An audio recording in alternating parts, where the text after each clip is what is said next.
Թևոսյան 1-3 բնակելի համալիր, քո երազանքի բնակարանն արդեն պատրաստ է։ Գնիր բնակարան տարաժամկետ վճարման տարբերակով, վայելիր այն ամռանը։ Let me start with basics. My name is Oskanian, and I served as Armenia's foreign minister for 10 years, from 1998 to 2008.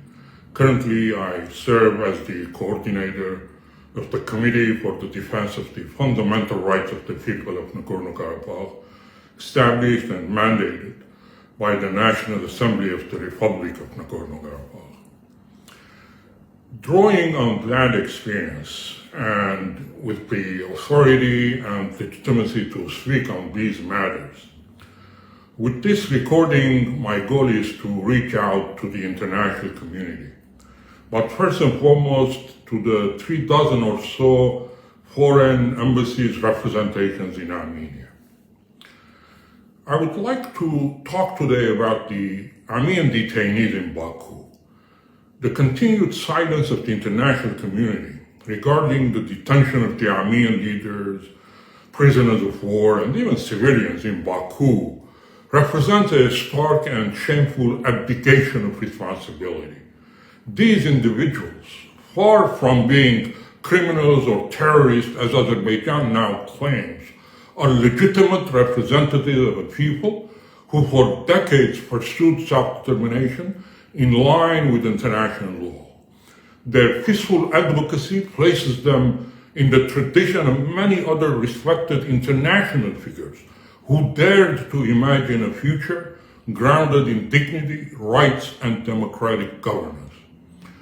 That these leaders are now subjected to politically motivated show trials is not only an affront to justice, but a direct challenge to the credibility of the very international system that once engaged them in negotiation. For years, world powers, including the United States, France, and Russia, under the auspices of the OSCE Minsk Group, recognized the legitimacy of dialogue with Nagorno-Karabakh leadership.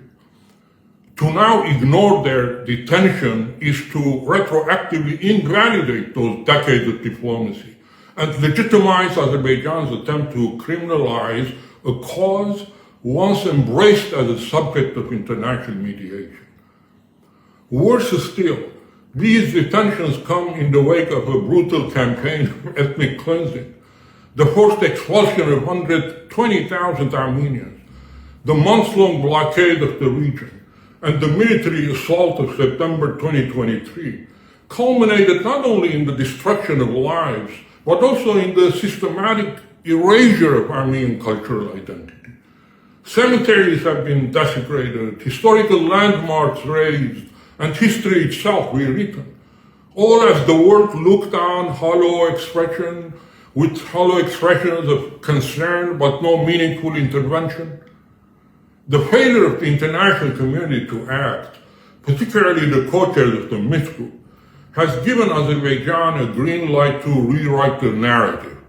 It now positions its aggression as law enforcement, its ethnic cleansing as sovereignty, and its hostages as criminals. This is a dangerous precedent, not just for Armenians, but for any people who seek peaceful self-determination under the protection of international norms. The silence signals that when power triumphs over principle, justice becomes negotiable and memory disposable. The world's inaction is not just a failure of diplomacy, it's a moral failure. If the trials in Baku are allowed to proceed unchecked, they will mark not just the silencing of the Armenian cause, but the erosion of the international community's very foundations: respect for human rights, rule of law, and the peaceful resolution of disputes. It is time for the world to speak, not just in statements, but through decisive action. Justice demands nothing less.